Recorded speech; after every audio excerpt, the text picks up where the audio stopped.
It was supposed to be an ordinary episode of The Late Show with Stephen Colbert, celebrity guests, witty banter, and Colbert's trademark charm.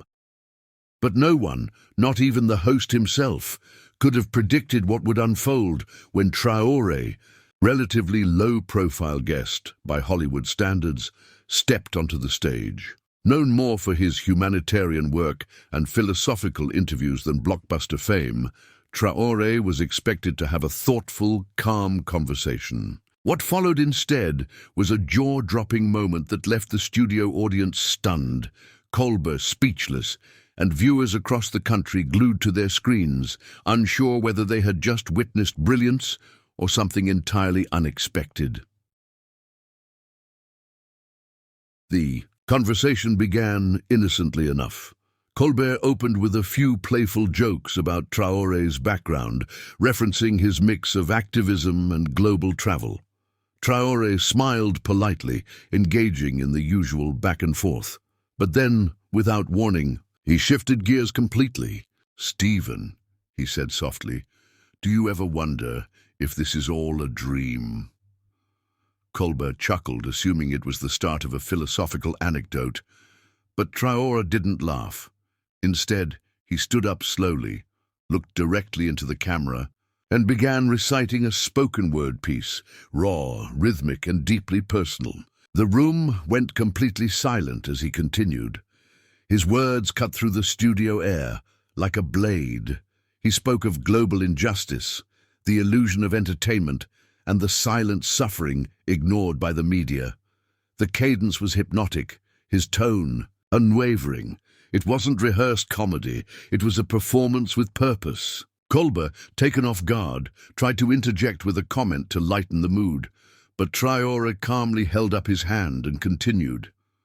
"We dress up truth in laughter," he said, "but truth never asked to be funny." The audience was stunned. Phones began to rise in the air as people started recording, unsure if this was part of the show. As Traore went on, Colbert's expression shifted from amused to intrigued, then concerned. The host leaned forward, trying to determine whether this was a carefully crafted stunt or an unfiltered message from a man tired of superficial conversations. Traore wasn't attacking, he was awakening.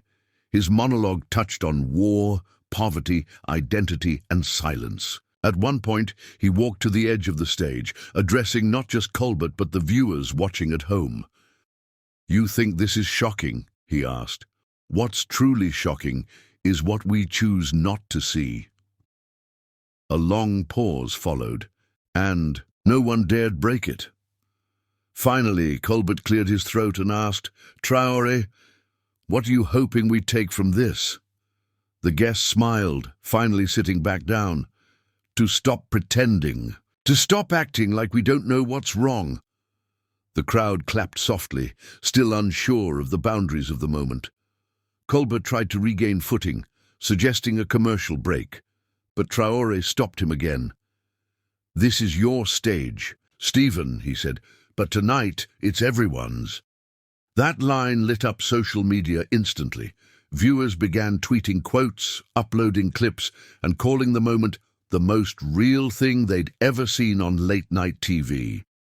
Backstage, producers debated whether to cut the segment, delay airing, or lean into the moment's viral potential. Colbert, meanwhile, sat with visible humility. "You've certainly taken us somewhere unexpected," he said. Traore nodded. "That's where change lives, in the unexpected." No applause signs were needed. The audience clapped on their own, slowly at first, then with growing intensity. Colbert looked around, visibly unsure how to proceed. It was rare for someone to take control of his show without force, just pure presence and purpose. That's what made it even more impactful. After the show resumed, Colbert managed to close the segment with a mix of gratitude and bewilderment. "That was something you don't see every day," he said. Traore offered a final comment. "Maybe we should."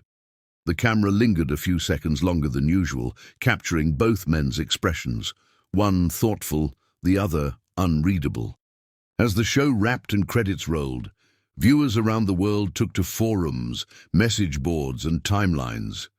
"Was that real?" one user wrote. "It felt like the Matrix glitched for a second." Whatever it was, it had clearly struck a nerve with the public. In the hours after the episode aired, clips of Traore's performance went viral. Every major outlet picked it up, from political commentators to entertainment bloggers.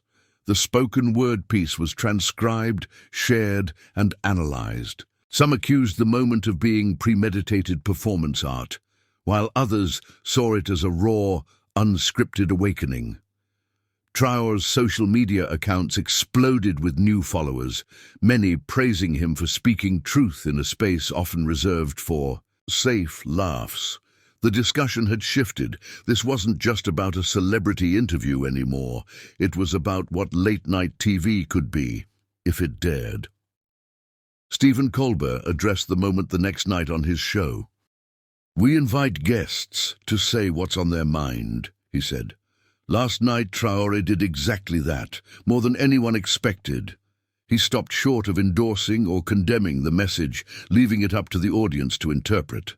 Traore, meanwhile, declined all interview requests. He simply posted a captioned video of the moment with 3 words, "No filters, ever." That only deepened the intrigue. Critics and fans alike dissected the meaning, tone, and courage behind his live TV appearance. The mystery became part of the moment's magic.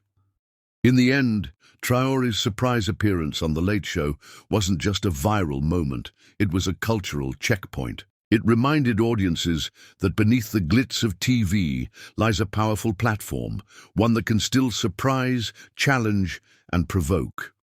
What began as just another celebrity segment turned into an unscripted reckoning, reminding viewers of the role truth plays, even on a comedy stage. And whether you agreed with his message or not, one thing was certain: no one would forget the night Traore took over Stephen Colbert's show and left the world talking about something real.